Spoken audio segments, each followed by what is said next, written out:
안녕하십니까? 원주 하늘숲교회에서 진행하는 새벽기도에 오신 여러분들 환영합니다. 오늘 제6과 두 번째 날 함께 살펴보도록 하겠습니다. 말씀의 제목은 예언적 기간입니다. 여기 교훈의 말씀을 먼저 보시겠습니다. 예언된 1260년 동안 두 증인은 굵은 베옷을 입고 있었다. 성경의 진리는 전통과 의식 아래 숨겨져 있었지만 영적 암흑 속에서도 말씀은 보존되고 전해졌다. 여기 예언적 기간이 하나 나옵니다. 1260년이라는 아주 특별한 예언적 시간표가 나타나는데 이 기간이 어떤 기간인지 우리는 잘 알고 있죠. 여기 두 증인이 굵은 베옷을 입었다라고 말하고 있는데 이 의미가 무엇일까요? 여기 요한계시록 11장 3절 내가 나의 두 증인에게 권세를 주리니 그들이 굵은 베옷을 입고 1260일을 예언하리라 라고 말하고 있습니다.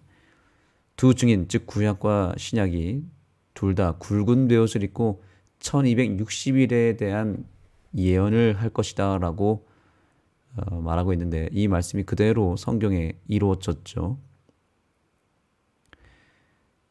특별히 다니엘서를 보시겠습니다. 그가 장차 지극히 높으신 이를 말로 대적하며 또 지극히 높으신 이의 성도를 괴롭게 할 것이며 그가 또 때와 법을 고치고자 할 것이며 성도들은 그의 손에 붙임바 되어 한 때와 두 때와 반 때를 지내리라 이렇게 되어 있습니다. 여기 아주 특이한 표현이 나타납니다. 한 때와 두 때와 반 때라는 표현이 나타나는데 이것이 무엇을 의미하는지 일반적으로 읽으면 잘 이해가 되지 않습니다. 한 때와 두 때와 반 때가 뭔가 이런 생각을 할 것입니다. 이것은 마치 암호와 같습니다. 어제 제가 이런 표현을 드렸습니다. 구약은 자물쇠와 같고 신약은 열쇠라고 그랬습니다. 자물쇠를 풀 수 있는 열쇠 있죠. 이 구약의 다니엘서의 한 때와 두 때와 반 때는 반드시 신약의 열쇠를 통해서 열어야만 열리게끔 하나님께서 그렇게 좀 특이한 표현을 쓴 것입니다. 그래서 이 일이 일어나기 수백 년 전에 다니엘을 통해서 1260일에 대한 내용을 먼저 기록하였고요. 그것이 시간이 흘러서 이제 신약의 맨 마지막 책인 요한계시록이 쓰여질 때에 어떤 표현을 쓰는가 하면 자, 여기 보십시오. 요한계시록 11장 22절의 말씀입니다.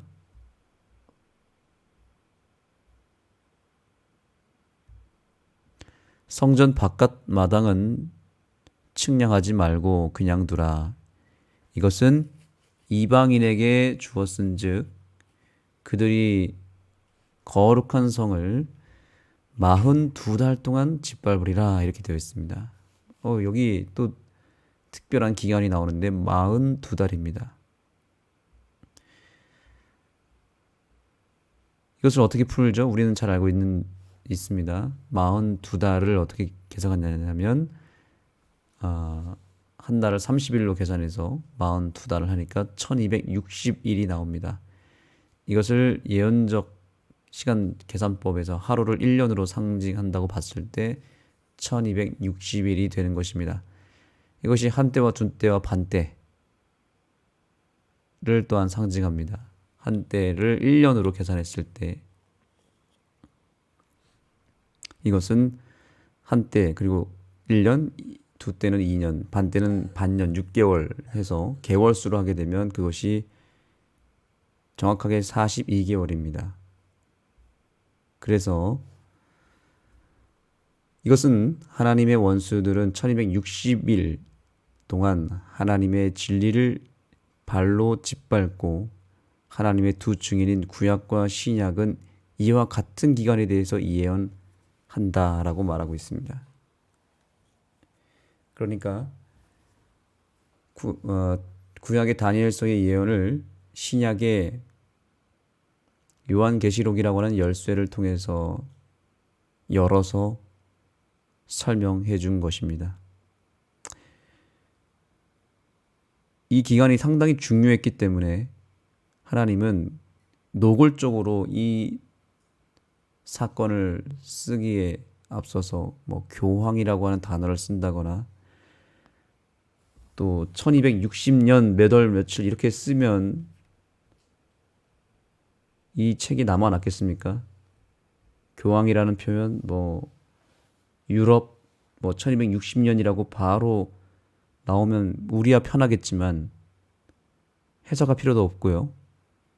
그런데 만약에 이것이 적나라하게 이 다니엘과 요한계시록에 나오는 내용의 실체, 카톨릭, 구교회, 교황 이런 표현들이 적나라하게 성경에 적혀 있었더라면 이 성경은 지금 우리가 보기가 어려웠을지도 모릅니다. 그래서 예를 들면 감옥에 갇혀 있는 한 죄수가 자신의 위치를 알려주면서 자기를 구출해달라고 편지를 주고 나는 과정 가운데서 만약에 원래 내용은 나 준수인데 여기 36 강목소야 내일 2시에 구출해줘 이렇게 썼다고 쳐보겠습니다. 그러면 그걸 그대로 쓰면 안 되잖아요. 그렇죠? 이거를 표현을 상징적으로 암호로 바꿔서 보내야 됩니다. 나 푼수인데 여기 36 라면 공장이야. 다음에 라면 봉지 2봉지를 뜯어줘. 이렇게 써야 되겠죠. 그러면 이게 다른 사람들이 읽을 때는 이게 뭔 말인지 몰라요. 그런데 깊이 생각해보고 또 뭔가를 풀기 위해서 계속해서 힌트를 받아보면 이것이 어떤 내용인지 알게 되는 것입니다. 당연히 성경의 예언도 그렇게 써야 되는 것이죠. 직접적으로 바로 그 내용을 다 쓰는 것이 아니라 구약이라고 하는 자물쇠와 신약이라고 하는 열쇠를 통해서 풀리도록 하나님께서 의도적으로 상징적인 내용으로 이 예언의 말씀을 쓰신 것입니다. 여하튼 구약과 신약은 둘 다 1260년에 관한 내용을 쓰는데 이 1260년이 중요한 이유가 있습니다. 이 기간 동안 하나님의 원수들이 교회를 핍박하고 특별히 성경의 말씀 진리를 봉해버렸습니다. 왜냐하면 그만큼 이 기간에 일어나는 일들이 너무나 중요했기 때문입니다. 잘 아시는 대로 바로 이 기간에 로마 카톨릭은 하나님의 율법을 변경하기 시작했습니다. 잘 아시는 대로 둘째 계명과 넷째 계명을 변경했습니다. 그래서 우상 숭배가 교회에서 일어나고 안식일이 사라져 버렸습니다. 그래서 법을 변개코자 한다라는 다니엘서의 예언의 말씀을 우리는 잘 알고 있습니다. 이 1260년의 첫 시기가 바로 다니엘서와 요한계시록을 살펴보면 나타나는데 그것은 중세교회가 깊은 영적 어둠에 빠졌던 시기인 서기 538년부터 1798년까지 교황의 통치 기간이 일어났습니다. 인간의 법령이 하나님의 계명을 대신하고 간명한 하나님의 복음을 인간의 전통이 덮어버렸던 시기입니다. 로마 교회는 세속 권력과 연합하여 유럽 전역으로 그 권위를 넓혀 갔다는 것이죠. 사단이 이제 이 마지막 때에 자신의 세력을 규합시키고 세력을 만드는 일을 이때 해버립니다. 그래서 그때 법을 다 고쳐버렸죠. 그런데 이 1260년이 또한 중요한 이유는 뭐냐면 남은 자손의 등장이 언제쯤 일어날 것인지에 대한 힌트가 여기 담겨져 있습니다. 그것은 이 1260년이 끝나는 1798년 이후에 바로 남은 자손이 등장할 것이 요한계시록에 나타나는 것입니다. 그러니 사단의 입장에서는 이 기간이 너무나 중요한 시기고 이 기간에 성경을 봉할 수밖에 없었던 이유가 바로 거기에 있었던 것입니다. 이 긴 기간 동안 성경은 짓밟힘을 당했고 결국에는 엄청난 후유증이 개신교회에 몰려왔습니다. 어제 말씀드린 대로 개신교회는 구약의 말씀을 버렸습니다. 두 증인이 갈라지게 만들어서 진리를 발견하지 못하도록 사단이 방해를 했고요. 또한 카톨릭에서는 교회의 권위를 소유하여서 여러 전통과 의식들을 만들었습니다. 사실 오늘날의 개신교회에서 만들어내고 있는 여러 의식들과 전통들은 로마 카톨릭에서부터 내려온 것들이 상당히 많이 있습니다. 그래서 예배 순서라든지 또 여러 의식들을 보면은 사실은 로마 카톨릭에서 만든 것들이 비슷한 것들이 많이 있습니다. 그만큼 영향을 많이 받았고, 그래서 우리도 그 로마 카톨릭에서 만든 여러 가지 전통과 의식들에게서 벗어나기가 상당히 쉽지 않고 지금 우리는 어쩌면 그런 분위기 속에서 예배를 보는 것도 있다는 것입니다. 무엇보다 진리의 말씀을 가려서 그 진리를 올바로 이해하지 못하도록 사단이 방해를 하고 있다는 것입니다. 역사는 반복되고 있습니다. 1260년 동안 종교 암흑 시대가 왔고 그 시기에는 하나님의 수많은 종들이 그 말씀을 지키기 위해서 목숨을 걸고 싸웠다는 사실입니다. 굵은 베옷을 입었다는 말은 무엇을 의미할까요? 핍박을 받았다는 뜻입니다. 죽게 되었다는 뜻입니다. 그래서 성경의 진리는 수많은 전통과 의식의 더미 아래 숨겨져 있었습니다. 하지만 이 두 증인은 여전히 예언을 했고 성경 말씀은 여전히 전해졌습니다. 하나님의 말씀은 절대로 사라질 수 없습니다. 풀은 마르고 꽃은 시드나 하나님의 말씀은 영원함이라는 하나님 말씀대로 아무리 사단이 성경을 공격하고 없애버리려고 해도 그 성경은 우리 믿음의 선진들을 통하여 보호함을 받았고 결국에는 살아나왔습니다. 이제 이 마지막 때에 사단은 한 번 더 성경을 공격할 것입니다. 성경 대신 수많은 전통과 의식을 통해서 성경의 진리를 덮어버릴 것입니다. 또 여러 세상의 유혹들을 통해서 성경에 관심을 갖지 않도록 만들 것입니다. 이러한 상황 속에서 말씀은 보존되어야 합니다.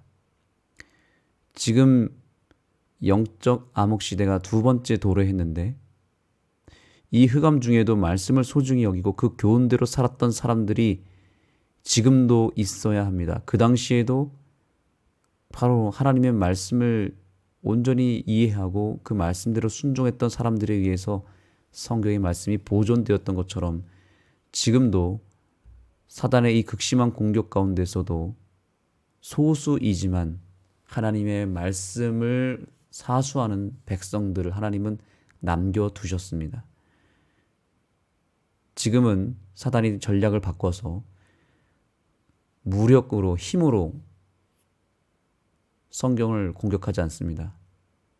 핍박하지 않습니다. 오히려 편안하고 안락한 시대를 열었습니다. 그리고 성경이 너무나 흔하고 흔한 책으로 만들어져 버렸습니다. 누구나 읽을 수 있고 누구나 쉽게 볼 수 있지만 그러나 성경을 아무나 읽을 수 없는 시대로 만들었습니다. 그래서 성경이 너무나 어렵고 재미가 없고 또 성경을 또 읽는다 하더라도 잘못된 해석 방법으로 진리를 더 헷갈리게 만드는 그런 시대를 우리는 또 만나게 된 것입니다. 말씀의 홍수 시대에 살고 있지만 물은 많지만 마실 물이 없는 시대가 바로 지금입니다.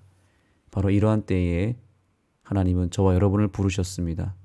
말씀이 무시를 받고 말씀이 왜곡당하고 더럽혀지는 이 시대에 정말 소수이지만 온전히 하나님 말씀을 깨닫고 그 말씀을 증거하는, 말씀을 나눠줄 수 있는 이 시대의 왈도파와 이 시대의 마틴 루터, 존 칼뱅, 웨슬리 모두를 찾고 있습니다. 바로 저와 여러분이 이 제2의 종교 암흑 시대에 제2의 종교 개혁자들로 부름받았다는 사실을 꼭 기억하시고, 우리 재림교회를 통해서 하나님께서 밝히시는 그 놀라운 진리의 말씀을 온전히 깨닫고 1798년 이후에 등장했던 마지막 종교 개혁의 마지막 주자인 재림교회의 백성으로 우리가 부름을 받은 것에 대하여 깊이 한번 다시 마음을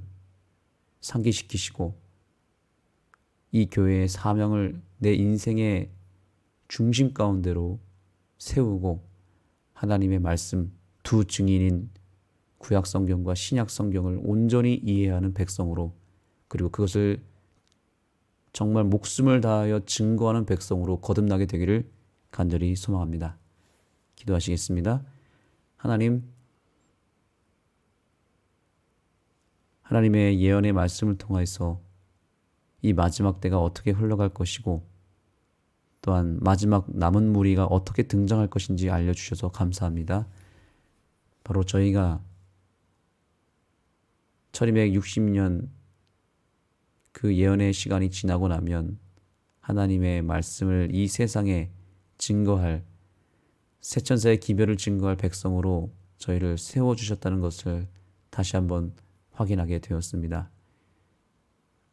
우리에게 주신 놀라운 빛들이 방치되고 무시받고 또 가려지는 일이 없도록 우리가 그 말씀들을 더 적극적으로 증거할 수 있도록 우리를 사용하여 주시고 우리에게 성령의 능력을 보내 주옵소서. 오늘 우리가 드리는 모든 기도 속에 주님께서 크게 응답하여 주시고 그 모든 기도가 주님의 뜻과 계획 속에 이루어지는 사명이 포함된 기도가 될 수 있게 하시고 교회와 영혼들을 구원하기 위한 몸부림이 될 수 있도록 역사하여 주옵소서. 예수님의 이름으로 간절히 기도드립니다.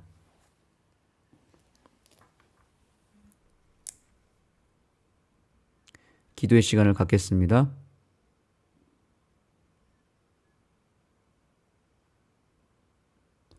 오늘의 기도 제목은 우리가 전반기 전도회를 진행할 계획입니다.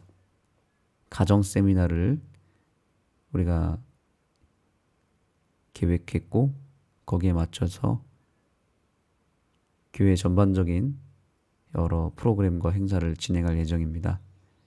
전반기 전도회를 위해서 기도해 주시고요. 오늘은 최준혁 청년을 위해서 기도해 주시면 감사하겠습니다. 최혁순 집사님의 아들입니다. 최준혁 청년을 위해서 이 시간 기도해 주시고 또 여러분의 개인적인 기도 제목으로 하나님 앞으로 나아가도록 하겠습니다.